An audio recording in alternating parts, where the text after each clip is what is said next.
Hey guys, Chris here. In this video, we are doing the Motorway range test in the Mercedes-Benz EQB 350 4MATIC. So today, we're going to find out just how far this car can go on a full charged battery on a motorway at motorway speeds. And then at the end of the video, we're going to put this car into a chart to see how it actually compares against the competition. Will it do good? Will it do bad? And how close will we get to its claimed WLTP rated range? And also, interestingly, a few weeks ago, I tested the EQA 350 4MATIC, which is basically the same car underneath and pretty much inside here, but this has 7 seats. It's a little bit more boxy, it's a little bit bigger.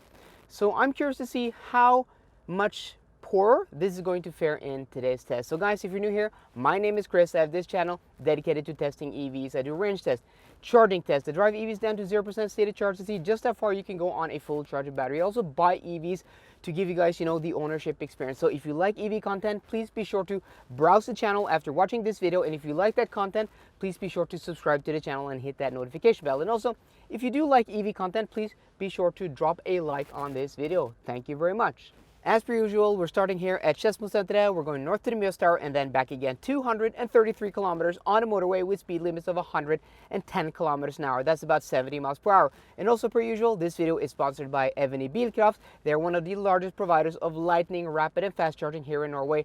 They are an awesome provider that probably has the best app on the market here in Norway because it won't only show, the charging cost, the charging speed, it will actually give you a charging curve of your charging session, which is pretty cool. So if you want to check them out, there will be a link in the description box down below where you can download their app for both Android and Apple. So guys, we are at 90% now. I think we're going to go to 95, maybe 100%, and then we'll be on our way, and I'll see you guys on the road. Another beautiful day to do a motorway range test. Check this out, guys. The weather is so nice. Actually, yesterday we had a little bit of snowfall, even though it's like almost April, but I mean, it was like 5 minutes and, well, as you guys can see, no snow on the ground, so that is pretty nice. But okay, guys, it's quite cold though. Half a degree Celsius outside. We've been on the road for 27 minutes. Consumption 25.8 kilowatt hours per 100 kilometers. And according to the wind map, we should have a headwind of about 3 meters per second, but the windsock here seems to be pretty calm and pretty dead. You can see also the Mjøsa here that, yeah, it's not a lot of happening there. But yeah, this is really nice to do this test on a day like this. And I have to say, this car is very similar to drive as the EQA, but it does feel a little bit bigger in here because I think the roof is a little bit higher. I think the roof line is a little bit more square. And also, you do have a little bit more room behind the driver because this is a 7-seater. But it's interesting. I mean, the interior is basically the same. I think this section over here is a little bit different. But other than that, yeah, it's pretty much the same.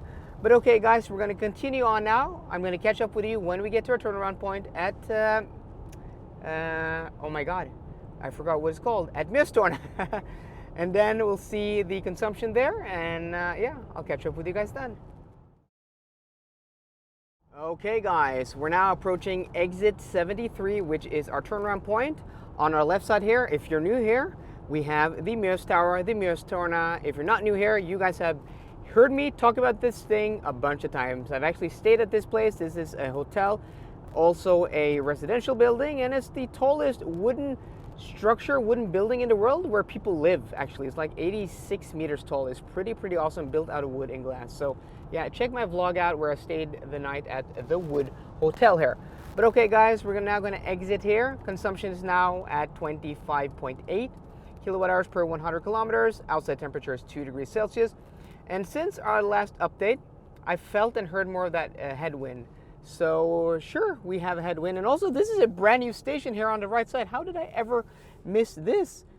Wow, the Esso over here was usually the main gas station, but after they built the motorway here, they now have this, the new Shell station. Wow, that's pretty cool. Do they have chargers there? I did not see that, but that was a surprise. It's probably been there for a while because it doesn't look like it just opened, or maybe did it just open? But yeah, no, it most definitely has just opened because that sign there, the gas price sign, that's pretty new. I'm pretty sure I would see that. But okay, guys, we are now turning around and just enjoying this beautiful weather. And yeah, gonna get back on the motorway, and I'll catch up with you guys when we get back to Skedsmo. I haven't seen a cloud since this morning.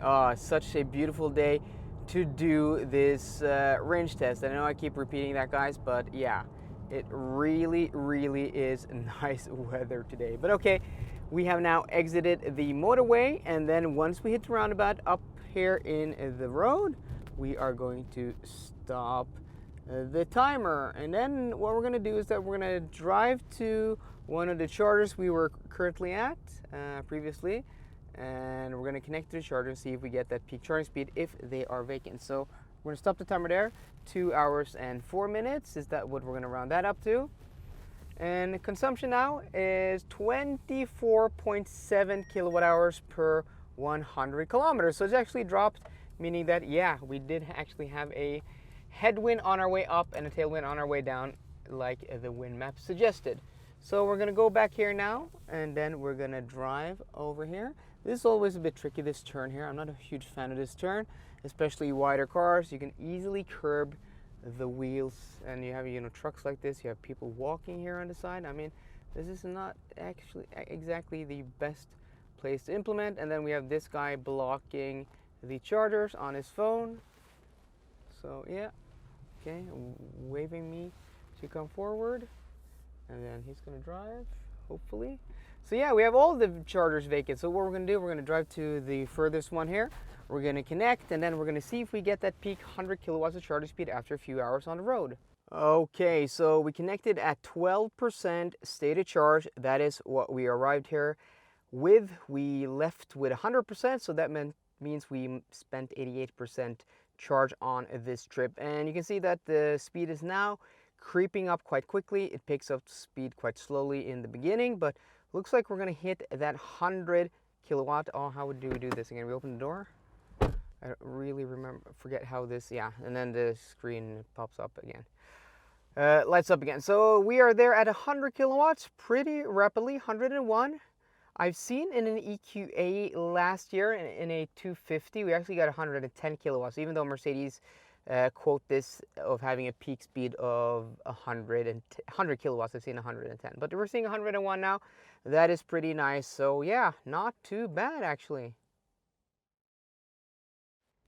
Before we enter this video, let's take a look at the battery pack size, the consumption, and then calculate theoretical range. So this EQB 350 4MATIC has a net battery capacity of 66.5 kilowatt hours. So we take that number, divided by the consumption, 24.7 kilowatt hours per 100 kilometers, and then subtract about 3% in heat loss, we get a theoretical range under today's conditions of 261 kilometers. And guys, look at the chart down below.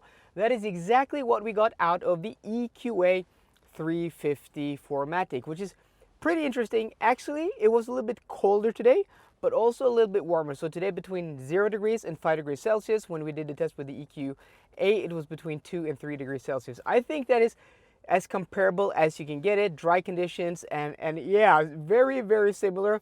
I am surprised that we were able to get the same range. I'm surprised that this doesn't do like 5% worse or 10% worse because of this, you know, more boxy shape. I am genuinely amazed that this is just as efficient as the EQA 350. What do you guys think? Let me know in the comment section down below. Other than that, this is exactly the same to drive. I mean, the seats are comfortable, they're soft, the interior is nice. My next video will be, you know, my review on this car, and I think the review on this car is going to be a little bit more positive than the EQA. Even though I like the EQA a lot, this just gives you much more bang for your buck, because this is a little bit more expensive, but you get much more cargo space, and you also get 7 seats. So yeah, this is a very interesting car in this segment. So guys, let me know what you think down below. So I hope you enjoyed today's video. If you did, please drop me a thumbs up down below. And for more car content, as always, please subscribe. See you guys later, and goodbye.